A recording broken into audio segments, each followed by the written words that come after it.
नमस्कार दोस्तों, कैसे हैं आप लोग। मेरा नाम है हर्षित द्विवेदी। एक और एनसीईआरटी क्लास 9 की हिस्ट्री की चैप्टर 4 की वीडियो है ये। इसमें चैप्टर 4 खत्म हो जाएगा। शुरुआत यहाँ पे किस चीज़ करेंगे, फॉरेस्ट ट्रांसफॉर्मेशंस इन जावा की। जावा एक बहुत ही फेमस आइलैंड है। अगर आप इंडोनेशिया का नक्शा देखें तो वहाँ पे आपको जावा नज़र आ जाएगा। ये देखिए, आपको इंडोनेशिया का नक्शा नज़र आ रहा है। यहाँ पे आपको नज़र आ रहा है सुमात्रा आइलैंड। इसके बगल में आपको नज़र आ रहा है जावा आइलैंड। और फॉर योर काइंड इन्फॉर्मेशन मैं आपको बता दूं, एक बहुत ही पॉपुलर टूरिस्ट डेस्टिनेशन है बाली नाम की, जहाँ पे इंडिया से बहुत सारे लोग घूमने जाते हैं ऑन अराइवल वीज़ा। वो बाली आइलैंड जस्ट जावा के ईस्ट में है। ये रहा आपका बाली आइलैंड। ये वाला जो आइलैंड है ना, this is basically Bali island. ये बस एक इन्फॉर्मेशन थी तो मैंने आपको बता दिया। तो जावा की लोकेशन हमने देख ली। आज के डेट में जावा एक राइस प्रोड्यूसिंग आइलैंड है। बहुत सारा चावल इस आइलैंड पे पैदा होता है। बट एक समय पे इस आइलैंड पे राइस नहीं प्रोड्यूस हुआ करता था। इस आइलैंड पे केवल फॉरेस्ट होते थे। पूरा का पूरा जो जावा आइलैंड था वो फॉरेस्ट से ढका हुआ था।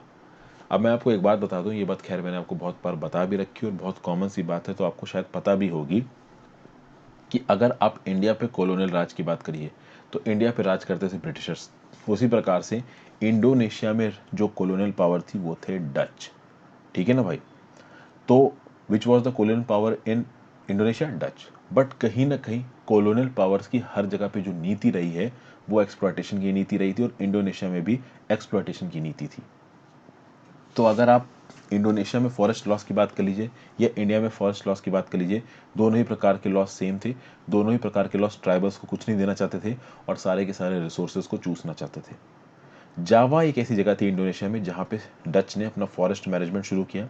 वो जावा के टिम्बर रिसोर्सेज का इस्तेमाल करके अपने शिप बनाना चाहते थे। उन्होंने शिप बनाया भी। 1600 एडी में जावा की पॉपुलेशन थी लगभग 3.4 मिलियन। 34 लाख लोग इस बड़े जावा नाम के आइलैंड पे रहा करते थे। बहुत सारे यहाँ पे फर्टाइल प्लेन्स थे, बहुत सारे विलेजेस थे, बहुत प्रकार की कम्युनिटीज़ रहती थी। छोटे छोटे माउंटेन्स भी पाए जाते थे। शिफ्टिंग कल्टीवेशन होता था। आइलैंड इतना बड़ा था, 34 लाख की आबादी थी, सब कुछ अच्छे से मैनेज हो रहा था। बट मैनेजमेंट किसने बिगाड़ा, डचों ने। कॉलोनियलिस्ट हर जगह पे पकड़ के मैनेजमेंट बिगाड़ते हैं। तो वुड कटर्स ऑफ जावा की बात करते हैं। आगे बढ़ने से पहले वीडियो पर लाइक का बटन दोस्तों, अगर अब तक आपने चैनल को शेयर और सब्सक्राइब नहीं किया तो बिल्कुल कर लीजिए। ऑलमोस्ट मैं पूरा का पूरा सिलेबस प्लस आपकी नॉलेज के लिए इतनी इंपॉर्टेंट वीडियोस आपके सामने लेके आ रहा हूँ। तो आप चैनल पे ज्वाइन बटन दबा के मेरी हेल्प भी कर सकते हैं, कुछ एक्स्ट्रा वीडियो आपको मिल जाएंगी। इंस्टाग्राम पे फॉलो कर लीजिए, आपकी जेन्युइन डॉट से जवाब दूंगा। टेलीग्राम ग्रुप ज्वाइन कर लीजिए, वहाँ पे आपको इस पर्टिकुलर लेक्चर की पीडीएफ मिल जाएगी। जावा की एक वुड कंप्यूटर कम्युनिटी है जिसका नाम है कलंगास। कालंग्स कह सकते हैं आप इनको। ये जो कालंग्स कम्युनिटी है, they are skilled forest cutters. ये लोग लकड़ियां काटने में बहुत परफेक्ट हैं। शिफ्टिंग कल्टीवेशन करते हैं कलंग्स। ये कलंग्स इतने इंपॉर्टेंट माने जाते हैं जावा में, इंडोनेशिया में, खासकर उस समय के इंडोनेशिया में इतने इंपॉर्टेंट माने जाते थे कि 1755 में जब ये मताराम किंगडम था जावा का, जब ये स्प्लिट हुआ, दो फैमिलीज अलग हुई, तो जब ये मताराम किंगडम दो भागों में बटा, तो जो 6000 कलंग फैमिलीज उस समय पे जावा में थी ना, इन 6000 कलंग फैमिलीज को भी इक्वली डिवाइड किया गया। मतलब इन किंगडम्स के लिए ये कलंग फैमिली इतनी इंपॉर्टेंट थी, क्योंकि ये वही कलंग फैमिलीज थी जो कि फॉरेस्ट रिसोर्सेज को काटेंगी और टीक को अलग अलग अंपायर के पास लेके आएंगे, और वो अंपायर फिर उसी वुड से अपने पैलेसेस बनाएंगे। उस जमाने में जो पैलेस बनते थे वो लकड़ी के बनते थे। ठीक है। अभी उस जमाने में 1600 के समय पे इंडिया में स्टोन स्ट्रक्चर्स बनने लगे थे, बट खैर वो छोड़िए, इंडिया की बात हटा देते हैं, ये इंडोनेशिया की बात हो रही है। तो इंडोनेशिया में उस समय पे जो किंग बना रहे थे अपने महल, ज़्यादातर लकड़ी से बना रहे थे। लकड़ी काटने के लिए कलंग कम्युनिटी की जरूरत थी और कलंग कम्युनिटी के लोग काम करते थे। ठीक है भाई। जब डचों ने कब्जा किया किसके ऊपर, जावा के ऊपर, तब डच क्या चाहते थे कि ये कलंग इनके लिए काम करने लगे।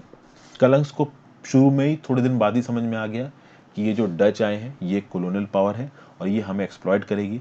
तो 1770 में ही कलंग्स और डच के बीच जो रिश्ते थे काफ़ी ख़राब होने लगे, और जो डच फोर्स था जुआना में, वहाँ पे कलंग ने अटैक कर दिया, लेकिन कलंग्स को दबा दिया गया। क्योंकि देखिए प्रिमिटिव ट्राइब्स थी ये, और कहीं ना कहीं डच कॉलोनियल पावर्स जिनके पास एडवांस्ड वेपन्स हैं, एक वेल ऑर्गेनाइज्ड आर्मी है, इनको कैसे दबाएंगे वो। यहाँ पे देखिए एक फोटो है इंडोनेशिया की, train transporting teak out of the forest. इस फॉरेस्ट से टीक भर भर के बाहर निकाला जा रहा है लेट कॉलोनियल पीरियड की। फिर आ जाते हैं डच साइंटिफिक फॉरेस्ट्री की। साइंटिफिक फॉरेस्ट्री के बारे में मैं आपको बता चुका हूँ। साइंटिफिक फॉरेस्ट्री क्या होती है ये भी मैं आपको बता चुका हूँ। एक रो में एक ही वेराइटीज़ के ट्रिप आपने ट्रीज लगा दिया आपने और वहाँ से आप टिम्बर काट रहे हो, ठीक है। साइंटिफिक फॉरेस्ट्री के बारे में पहले बात कर चुके हैं। डच की फाइनेंशियल फॉरेस्ट्री के बारे में बात करें, 19th सेंचुरी में ये चीज़ क्लियर हो गई थी कॉलोनियल पावर्स को पूरी दुनिया में और डच को जावा में कि भैया टेरिटरी को कंट्रोल करना बहुत ज़रूरी है, टेरिटरी में रहने वाले लोगों को कंट्रोल करना जरूरी है। तो कलंक्स के ऊपर डच ने कंट्रोल पाने की कोशिश की, बट डच को एट द सेम टाइम ये पता था कि भैया जावा की और इंडोनेशिया की टेरिटरी के ऊपर कब्जा पाना बहुत जरूरी है। तो जब टेरिटरी के ऊपर कब्जा पाया डच ने, तो उन्होंने अपने खुद के लॉज वहां पे इम्पोज कर दिए और उन लॉज के चलते इंडोनेशिया की जो इंडिजीनियस कम्युनिटीज थी उनके पास से फॉरेस्ट का एक्सेस छीन लिया गया। वो लकड़ियां नहीं काट सकते हैं, अगर उनको लकड़ियां काटना है तो कुछ स्पेसिफिक जगह से स्ट्रिक्ट सुपरविजन के अंदर ही लकड़ियां काटी जा सकती हैं और कुछ स्पेसिफिक पर्पसेस के लिए काटी जा सकती हैं। तो रिवर के लिए अगर बोट्स बनानी है मछली पकड़ने के लिए तो आप लकड़ियां काट सकते हो, अपने घर बनाने तो आप लकड़ियां काट सकते हो, बाकी कामों के लिए आप लकड़ियां नहीं काट सकते हो, समझ गए। और जो लकड़ियां आप काटोगे वो ऑफिसर्स को बताने के बाद काटोगे, 10-12 तरीके की परमिशन लेने के बाद काटोगे, उसमें भी इतना करप्शन कि भाई इंडोनेशिया के लोगों को भी इन डच कॉलोनियल रूलर्स ने चूस रखा था, ठीक है भाई। अगर आप गलत तरीके से लकड़ी को ट्रांसमिट करते हुए दिख गए, ठीक है, अपने कैटल को फॉरेस्ट में चरवाते हुए दिख गए, तो विलेजर्स को सजा मिलती थी, ठीक है ना भाई। आप फॉरेस्ट की रोड्स पे हाउस गॉड्स और कैटल के साथ नहीं चल सकते, ये भी लॉ में प्रोहिबिटेड था, क्योंकि डच को डर था कि ये पेड़ काट के अपने इस्तेमाल के लिए ले जाएंगे, हमारे पेड़ कम हो जाएंगे, हमारा टिम्बर कम हो जाएगा। तो इस प्रकार के नियम कानून केवल इंडिया में नहीं लगाए गए हैं, जावा जैसे आइलैंड और पूरी दुनिया में जहां जहां भी कॉलोनीज थी वहां पे लगाए गए हैं। इंडिया में बात करिए तो इंडिया में फॉरेस्ट की ज़रूरत थी शिप बिल्डिंग के लिए, रेलवेज के लिए, डच में भी, डच ईस्ट इंडिया कंपनी को भी भाई स्पेसिफिकली आप देखिए कि शिप बिल्डिंग के लिए इन लकड़ियों की ज़रूरत थी। 1882 में 2,80,000 स्लीपर्स जावा से एक्सपोर्ट किए गए, ना केवल इंडिया के लिए, दुनिया भर में भी जहाँ पे भी ब्रिटेन वाले अपने आप कह सकते हो रेलवे लाइंस बिछा रहे थे। तो ब्रिटिश ने ऐसा नहीं है कि डच के साथ बिजनेस नहीं किया, ब्रिटिशर्स ने डच के साथ बिजनेस करके उनसे भी लकड़ियाँ खरीदी हैं, ठीक है, और केवल इंडिया के लिए नहीं बाकी जगहों के लिए भी खरीदी हैं।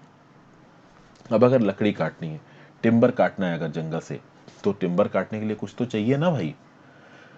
तो भाई लेबर चाहिए था ट्रीज को काटने के लिए, लेबर चाहिए था उन लॉग्स काटे हुए ट्रीज को एक जगह से दूसरी जगह ले जाने के लिए, स्लीपर्स बनाने के लिए। तो इन सब चीज़ों के लिए लेबर चाहिए, तो लेबर कहाँ से आएगा, तो इंडोनेशिया का लोकल लेबर है ना। डच ने पहले क्या किया कि फॉरेस्ट के अंदर जो लोग रह के अपनी खेती बाड़ी करके अपना गुजर बसर कर रहे हैं उनके ऊपर रेंट्स इम्पोज किया। रेंट्स मतलब कि आप इस ज़मीन पे रह रहे हैं, ये ज़मीन अंग्रेजी सरकार की है, सॉरी डच सरकार की, मैं अंग्रेजी सरकार निकल रहा हूँ यहाँ पे, मैं इंडोनेशिया की कहानी बता रहा हूँ। तो इंडोनेशिया पे राज कर रहे थे डच। तो डच ने बोला ये ज़मीन हमारी है और अगर इस ज़मीन के ऊपर आपको एग्रीकल्चर करना है तो आपको रेंट देना पड़ेगा। रेंट बहुत ज़्यादा होता था। कुछ विलेजेस को बोला गया कि ठीक है भाई तुम रेंट मत दो, लेकिन अगर तुम रेंट नहीं दोगे तो लकड़ियाँ तुम काटोगे, इस लकड़ियों को एक जगह से दूसरी जगह तुम लेके जाओगे। तो बफलोज जो हैं तुम्हारी, उसकी कार्ड्स पे आप चढ़ा चढ़ा के इन लॉक्स को एक जगह से दूसरी जगह लेके जाओगे, लकड़ियाँ तुम काटोगे और उसके लिए तुम्हें कोई पैसा नहीं देगा। तो पैसा क्या है, तो तुम इस इलाके पे रह के अपनी गुजर बसर कर रहे हो, अपना घर बना रहे हो, अपनी झोपड़पट्टियाँ बना रहे हो, खाना बना रहे हो, ठीक है, वुड का इस्तेमाल कर रहे हो, तो ये इस्तेमाल कर रहे हो तो उसके बदले में हमको फ्री लेबर दो। और इस सिस्टम को क्या बोला गया, ब्लैंडोंजिस्टन।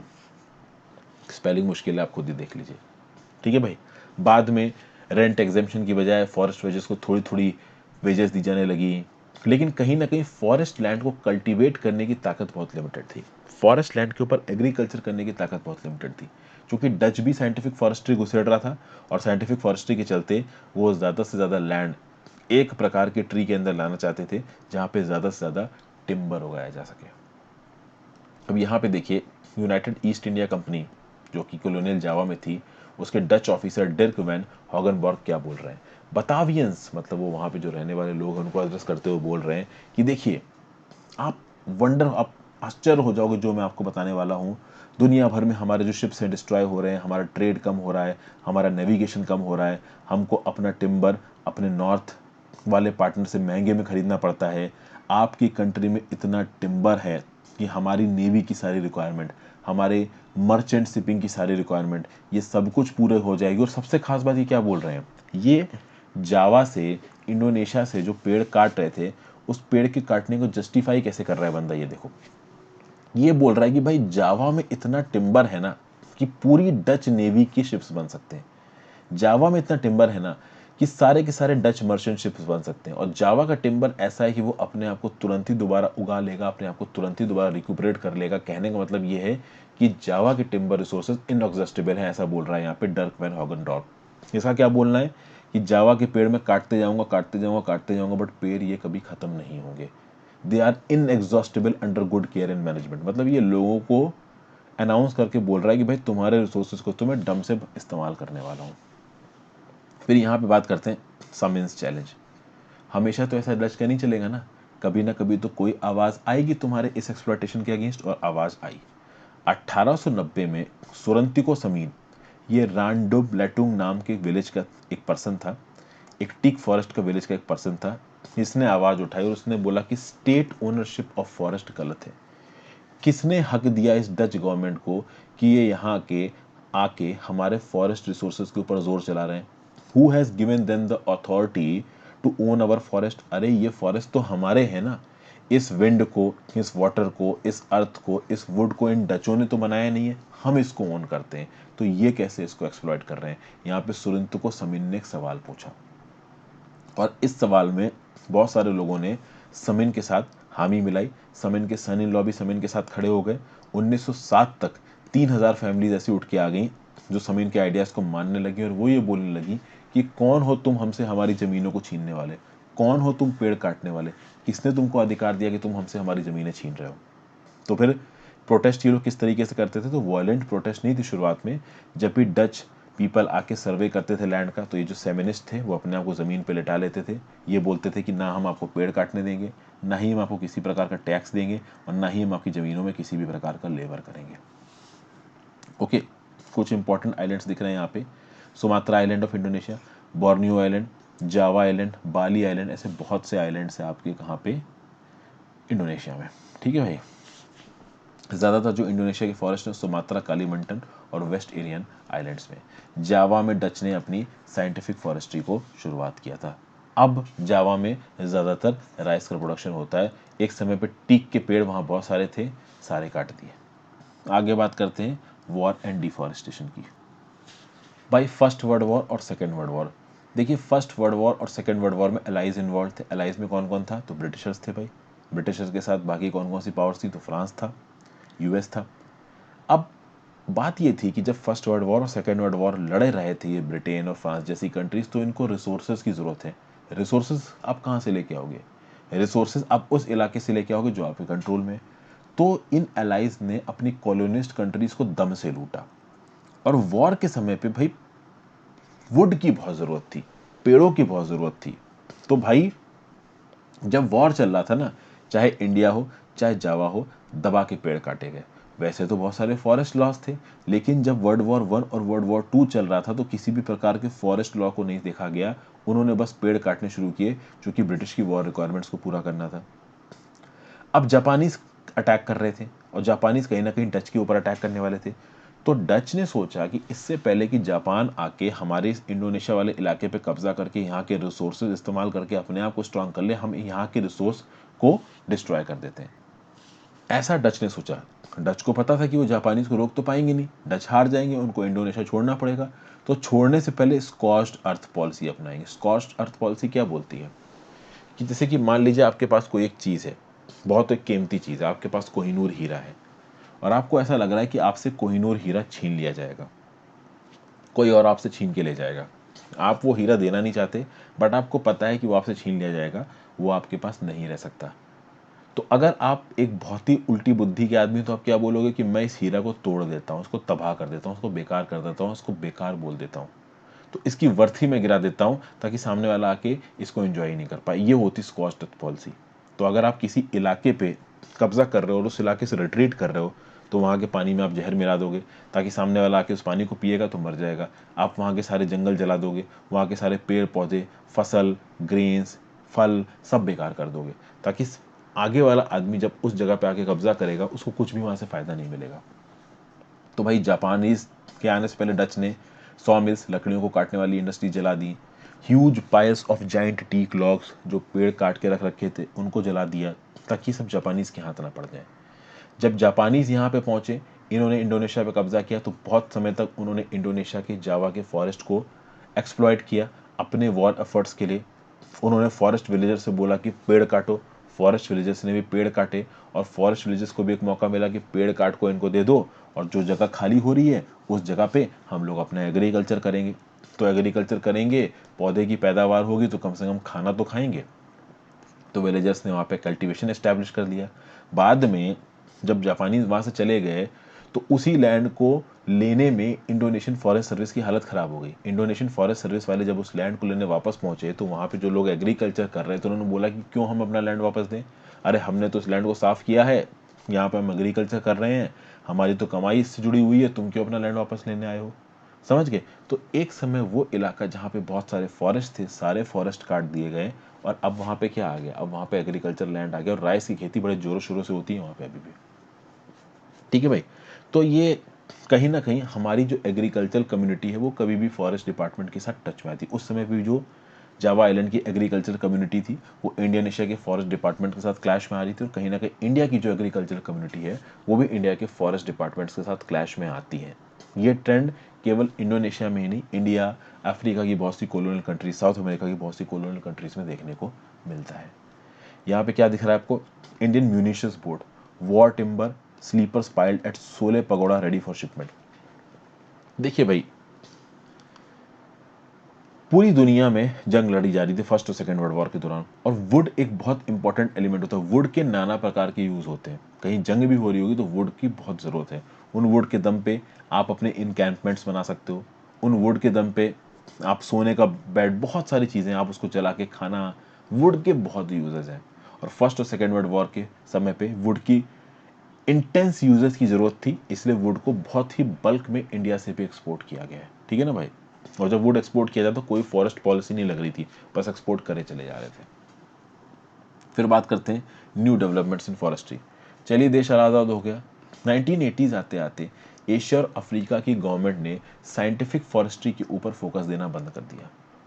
उनका ये बोलना था कि भाई साइंटिफिक फॉरेस्ट्री में जो एक ही प्रकार के पौधे लगा के उगाए जा रहे हैं, पहली बात तो एनवायरनमेंट को नुकसान पहुंचा रहा है, दूसरी बात फॉरेस्ट की कम्युनिटीज को फॉरेस्ट से दूर रख रहा है। कहीं ना कहीं फॉरेस्ट की कम्युनिटीज को फॉरेस्ट से दूर रखना सही नहीं है। इनको दूर रखने की वजह से ये कई बार स्टेट मशीनरी से लड़ते हैं। तो हमारे यहाँ पे जो माओइज्म की प्रॉब्लम है, इसको रोकने का एक तरीका है कि आप फॉरेस्ट की कम्युनिटीज को उनके अधिकार दो, उनको फॉरेस्ट में रहने दो। ठीक है भाई। फिर भाई, फॉरेस्ट का कंजर्वेशन बहुत ज़रूरी है। ठीक है, टिम्बर नो डाउट ज़रूरी है, बट कहीं ना कहीं टिम्बर का कलेक्शन और फॉरेस्ट का कंजर्वेशन, इसमें एक प्रॉपर बैलेंस होना चाहिए। ऐसा नहीं होना चाहिए कि टिम्बर कलेक्ट करते करते आपने पूरे के पूरे फॉरेस्ट उड़ा दिए। और इसलिए ज़रूरी ये है कि जब भी आप एक फॉरेस्ट को काटो या कहीं पे भी साइंटिफिक फॉरेस्ट्री करो, वहाँ की लोकल कम्युनिटीज़ के साथ डिस्कशन ज़रूर करो। अगर आप लोकल कम्युनिटीज़ के साथ इन्वॉल्व होते हो, तो लोकल कम्युनिटीज़ हज़ारों सालों से वहाँ पे रह रही है, उनको पता है कि उनको अपने एनवायरनमेंट के साथ कैसे रहना है, अपने एनवायरनमेंट को कैसे सस्टेन करना है।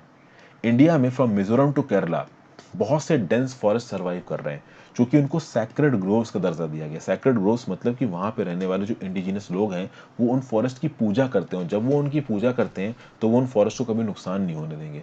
हालांकि किस हद तक पूजा करते हैं, कुछ लोग तो बिल्कुल ही फॉरेस्ट के प्रोडक्ट्स का इस्तेमाल नहीं करते, कुछ लोग हल्के फुल्के जो प्रोडक्ट्स टूट के नीचे गिर गए उनका इस्तेमाल कर लेते हैं, कुछ लोग सस्टेनेबल तरीके से इस्तेमाल करते हैं। सैक्रेड ग्रोव्स को इंडिया में सरनास, देवरकुदू, कन्न, राय के नाम से जाना जाता है। विलेजर्स प्रॉपरली पेट्रोलिंग करते हैं फॉरेस्ट में, ये देखने के लिए कि कहीं भाई उनके फॉरेस्ट को कोई प्रॉब्लम तो नहीं है। फॉरेस्ट गार्ड भी रहते हैं फॉरेस्ट को पेट्रोल करने के लिए, बचाने के लिए। ये विलेजर्स भी अपनी पेट्रोलिंग करते हैं। Local forest communities and environmentalist आज की डेट में इन्वॉल्व हैं कि कैसे फॉरेस्ट मैनेजमेंट को प्रॉपर साइंटिफिक तरीके से किया जा सके, क्योंकि वो जो साइंटिफिक फॉरेस्ट्री थी वो एक्चुअली में साइंटिफिक फॉरेस्ट्री थी ही नहीं, वो तो इन्वायरमेंट को आप वैसे ही बर्बाद कर रहे हैं। यहाँ पे एक आपको लॉग यार्ड दिख रहा है जहाँ पे पेड़ों की कटिंग होती थी और स्लीपर्स बनाए जाते थे, रेमबांग, अंडर डच कॉलोनियल रूल। तो ये था इस वीडियो का एनालिसिस दोस्तों। आई होप आपको कुछ सीखने को मिला होगा। नीचे कमेंट बॉक्स में अपने व्यू पॉइंट जरूर बताइएगा, आपके कमेंट करने से वीडियो का एंगेजमेंट बढ़ता है। लाइक कर दी वीडियो को। Thank you for watching, have a great day.